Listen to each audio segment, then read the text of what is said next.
میں چاہوں گا کہ اس موقع پر ایک سوال کروں ان سے کہ عموماً ہمارے یہاں جب گھر کے مسائل ہوتے ہیں، غربت ہوتی ہے، پریشانی ہوتی ہے، اور اس میں کوئی ایسا واقعہ ہو جائے کہ والد صاحب بھی بیمار ہو جائیں اور ایک گھریلو ذمہ داری جب آ جاتی ہے، تو دیکھا جاتا ہے کہ ایک طبقہ ہے جو دین سے دور ہو جاتا ہے، اور جب اسے دین کی طرف بلایا جائے تو وہ اپنی ذمہ داریوں کا کافی وہاں پر ان کا ذکر ہوتا ہے کہ میرے بھائی یہ پریشانی ہے تو جناب گھر کے مسائل ہیں، تو والد کے مسائل ہیں، والدہ کے مسائل ہیں، بھائی بہنوں کے مسائل ہیں، تو یوں کر کے وہ دین کی خدمت اور دین کے کام سے حتیٰ کہ فرائض اور واجبات عبادات سے بھی وہ دور ہو جاتے ہیں۔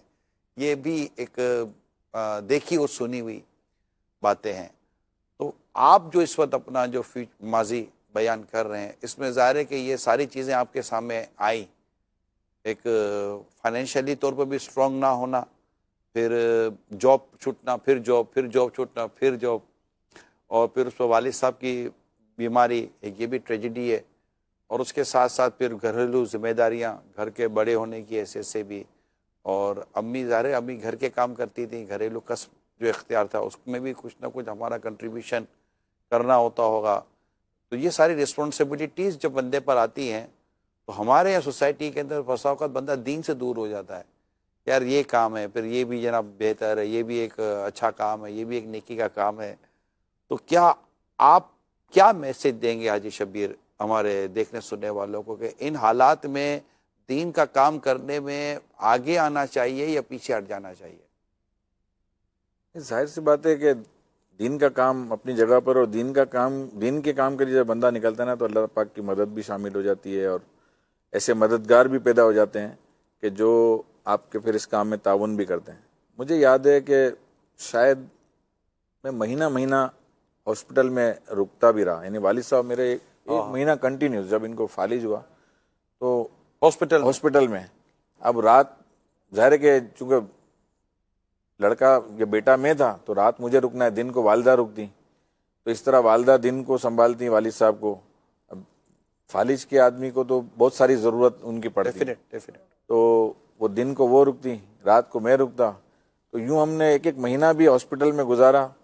پھر اس میں خیر خواہی کرنے والے، جیسے جہاں میں جاب کرتا تھا تو ان کی طرف سے بھی مجھے تھوڑی نرمی ملی ٹائمنگ کے حوالے سے، تو یہ خیر خواہی کرنے کا جذبہ بھی یہاں ہم بیان کر سکتے ہیں کہ اگر کبھی کسی کے ساتھ ایسی پرابلم آ جائے اور ہمارے کوئی ماتحت ہیں اور کسی مشکل میں پریشانی میں ہیں، تو صرف پیسوں سے ہی مدد نہیں ہوتی، کوئی اوقات کار میں ان کے ساتھ نرمی کر کے بھی ان کی مدد کی جا سکتی ہے کہ ان کو تخفیف دی جائے تاکہ وہ اپنے والدین کی، جو ہوتے ہیں یہ سیٹ لوگ تعاون کرنا چاہیے، بالکل ان کو بھی ایسا کہ خیال رکھ سکے اپنی اولاد۔ آپ کو یاد ہے کہ انہوں نے میرے ساتھ بالکل میرے ساتھ یہ احسان کیا انہوں نے، ماشاءاللہ، بلکہ مطلب ایسا بھی ہوا کہ خود آ کے پیسے کی پیشکش کر دی کہ آپ کو ہاسپٹل میں، لیکن الحمدللہ علاج بہت سستا اور گورنمنٹ ہاسپٹل میں تھا تو کوئی ایسی ضرورت نہیں تھی پیسوں کی، لیکن یہ خیر خواہی کا جذبہ اس وقت بھی میں نے دیکھا، ہمت دلاتا ہے جی، ہمت دلاتا ہے کہ آپ مطلب کہ کسی کو کہیں گے مطلب میں ہوں، آپ فکر نہ چلے کرو، جائیے گا، ٹینشن نہیں ہے، جاب کی فکر نہیں، یعنی آدمی جب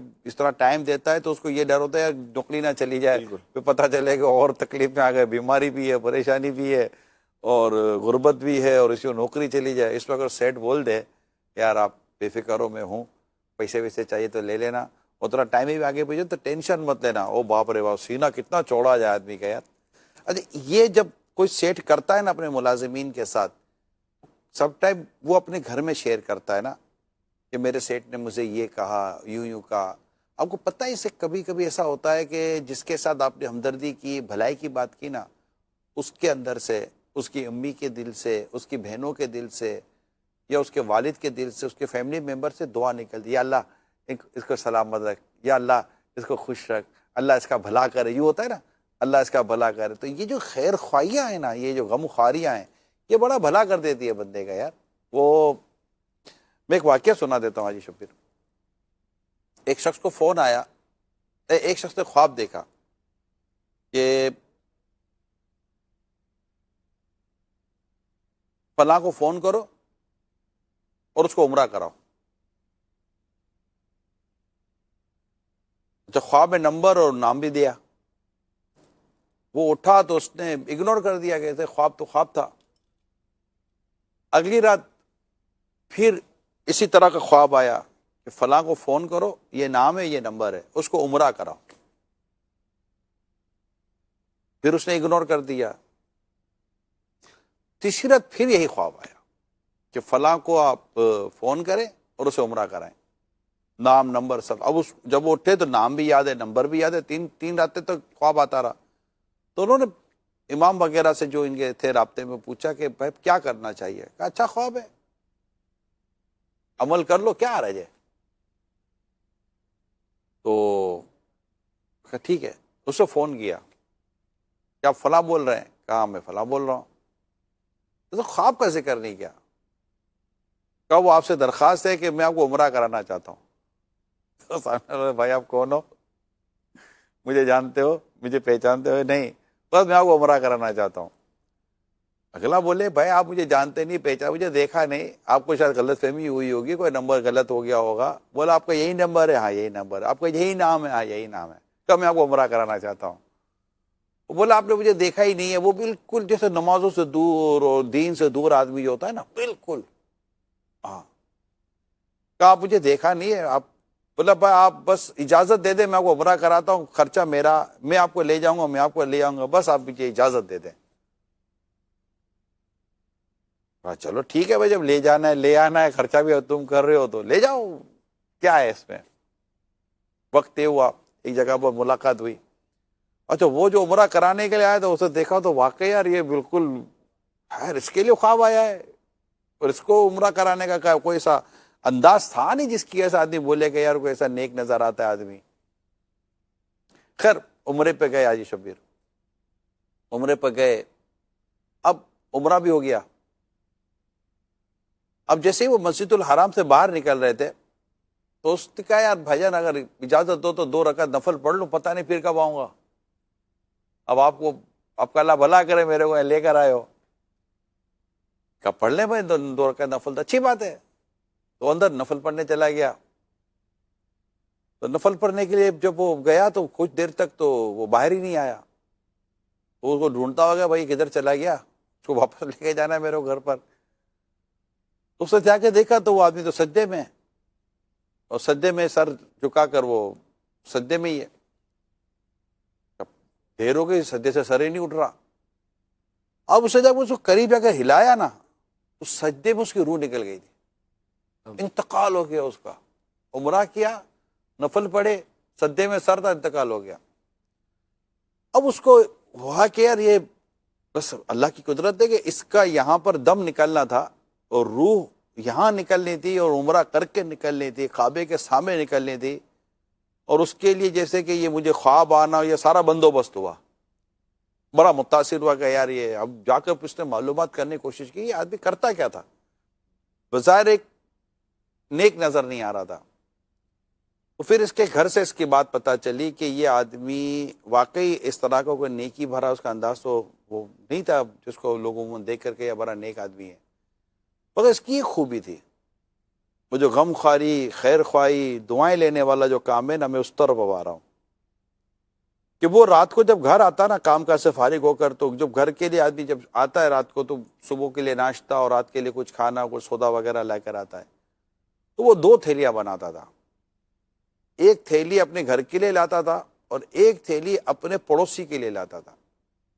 پڑوس میں بیوہ عورت تھی جس کے یتیم بچے تھے. یہ آدمی کا گھر اس کے گھر کے بعد آتا تھا. تو یہ پہلے آ کر اس بیوہ عورت کے گھر کے باہر تھیلی رکھ کر دروازے کو یوں کر کے تھیلی اٹھا لیجئے گا کر کے آگے نکل جاتا. یہ نہیں کہ مطلب بیوہ عورت سے ملنا ہے، جلنا ہے، باتیں کرنی ہے، نہیں. وہ پردے کو شاید سمجھتا ہوگا کہ بے پردگی اور پردہ کیا ہے، ممکن ہے. مگر وہ تھیلی رکھ کر آگے بڑھ جاتا تھا اور اپنے گھر میں داخل ہو جاتا تھا.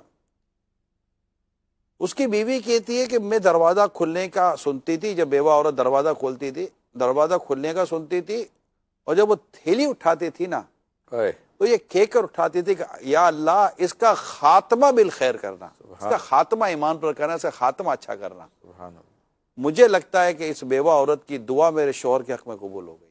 سبحان اللہ. کسی ایک کے ساتھ کی ہوئی بھلائی آپ کو کہاں کے کہاں پہنچا دیتی ہے، اور کس سطح پہ جا کر یہ قبول ہو رہی ہوتی ہے. اور کیسے مطلب کہ اس کے بندوبست ہو رہے ہوتے ہیں ہم جانتے ہی نہیں ہیں. اور کوئی بھی نہیں جانتا تھا وہی آدمی کو ڈھول نہیں بجا رہا تھا کہ میں جناب فلاں کی مدد کرتا ہوں فلاں کی مدد. بیوی کو پوچھا, بیوی نے بتایا, اور بیوی نے بھی یوں بتایا, ہو سکتا ہے یہی ہو. تو یہ خوبیاں ہوتی ہیں جب آپ کسی غم زدہ شخص کے ساتھ غمخواری کرتے ہیں, اس کے ساتھ ہمدردی کرتے ہیں, یقین مانیں کمال ہو جاتا ہے. آج دیکھیں ہمارے اسلامی بھائی کو اپنے 20 سال کی عمر میں کی گئی وہ ہمدردیاں یاد ہیں جو والد صاحب کی بیماری کی حالت میں وہ کرتے تھے. اگر آج آپ بھی اپنے آفس پر, اپنی جاب پر, اپنی فیکٹری پر, اپنے کسی بھی ادارے میں کوئی ایسا آپ کو لگتا ہے کہ یہ ہمدردی کرنی چاہیے اس کے ساتھ, ہمدردی کر لینی چاہیے. اس میں ایک اور مشورہ دے رہا ہوں میں آپ کو, محض پیشکش نہیں کرنی چاہیے کہ عموماً ہمارے ہوتا ہے ضرورت ہو تو مانگ لینا. آپ مانگنے والی پوزیشن میں نہ رکھیں کسی کو. کئی ایسے ہوتے ہیں جو ضرورت ہوتی ہے مانگ نہیں سکتے, مانگتے ہوئے یعنی زبان نہیں اٹھے گی مانگنے میں, یاد بھی نہیں دلائیں گے یار وہ آپ نے وہ جو کہا تھا مانگ لینا. تو یہ جو نوبت آتی ہے نا یہ کئیوں کے لیے بھاری ہوتی ہے. وائٹ کالر پرسنالٹی عموماً یہ کر نہیں پاتی. اب آپ کو لگتا ہے کہ یار بیچارہ مطلب کہ سفید پوش ہے, ایک نارمل فیملی ہے, اتنا کو پیسہ ویسہ تو اس کے پاس لگتا نہیں ہے. ایک اندازہ ہو جاتا ہے اسپیشلی جب آپ قریب سے جانتے ہیں, اور کوئی اللہ نہ کرے پریشانی آئی ہے یا کوئی ایسا گھر میں موقع آیا ہے کہ جس آپ کو لگتا ہے کہ اس کو کچھ نہ کچھ پیسوں کی ضرورت تو ہوتی. پیسوں کی ضرورت اب آج کے تو امیر آدمی کو ضرورت ہوتی تو غریب تو پھر بھی غریب ہے.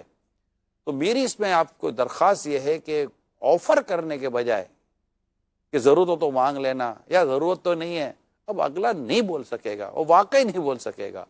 اس کا بیسٹ وے میری ناقص عقل میں آتا ہے کہ اگر آپ کا ذہن ہے اور اللہ نے آپ کو وسعت دی ہے, استطاعت دی ہے, دے دیں. بھلے جو بھی آپ کو اللہ توفیق دے دیں, یار یہ رکھو میری طرف سے گفٹ. اب اس کو ضرورت ہے نہیں ہے, آج بھی تو کل ضرورت ہو جائے گی.